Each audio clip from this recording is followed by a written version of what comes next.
Hello, my name is Ahmet. I am 9 years old and I am a refugee. I come from Syria. As he said this, he pointed to Miss Hemsey, who held up a drawing showing a house and a tree and a car in front of some mountains. And in the front of the car were 4 people labelled me, Mum, Dad, and Sister, and a cat. I was surprised because I'd never thought about Ahmet having a brother or a sister. I thought he was like me and didn't have any. His sister wasn't at our school. In the picture he had drawn, she looked smaller than him, so maybe she was in nursery. But in Syria there is a big war, said Ahmet, and he pointed to Miss Hemsey again, who held up another picture. This one showed buildings on fire and bombs dropping from a plane and lots of people lying on the ground. Josie stopped chewing her hair and looked at me and then back at the drawing again. And from behind I heard someone whisper, "Whoa, he's seen a real bomb." "Because of war, my family run away," said Ahmet, as his lion eyes became big and round and watery. "We went on mountain and rivers and carry bags and cat." This time Miss Hemsey held up a picture showing a family crossing mountains and rivers, and in the sky birds that were crying. In the picture, Ahmet had drawn himself carrying a red rucksack with a black stripe on it, just like the one he had now.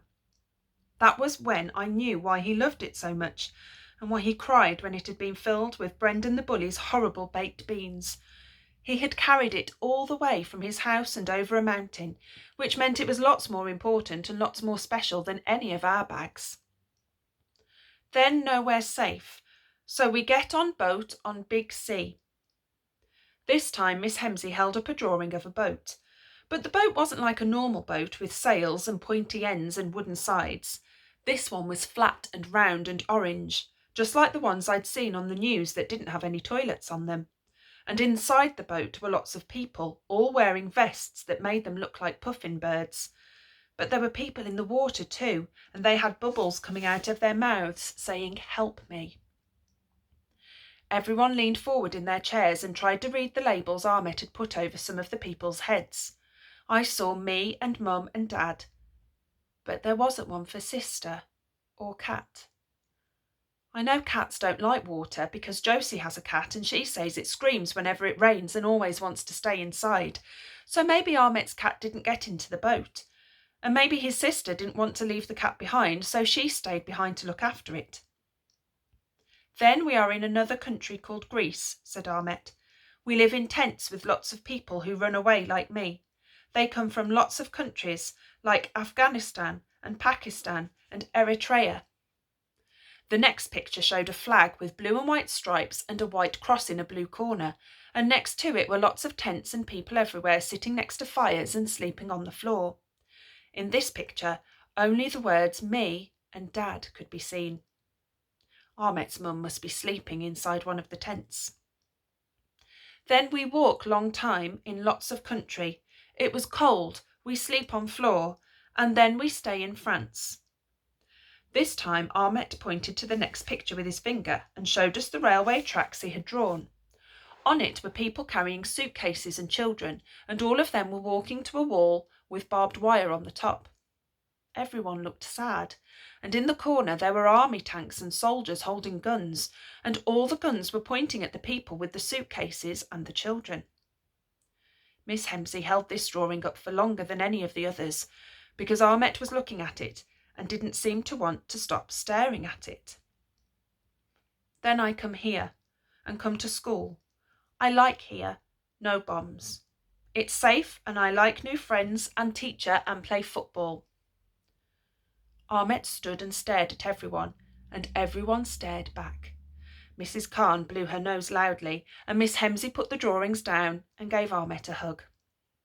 "Thank you, Ahmet," said Mrs. Khan, standing up and putting a hand on his shoulder. "Everyone, let's give Ahmet a huge round of applause for being so brave and for sharing his story with us." We all clapped, but we didn't clap as loud as we usually do for stories because I think we were feeling strange. I don't think any of us had ever heard a story like it before, and as sad and as scary as it was It was even sadder and scarier because it wasn't just a made-up story from a reading book. It was all real. Ahmet had survived everything his pictures had shown us and was here with us. Knowing that made me feel sorry and proud and scared for him all at once, but most of all, it made me want to tell him he was definitely the bravest person I knew.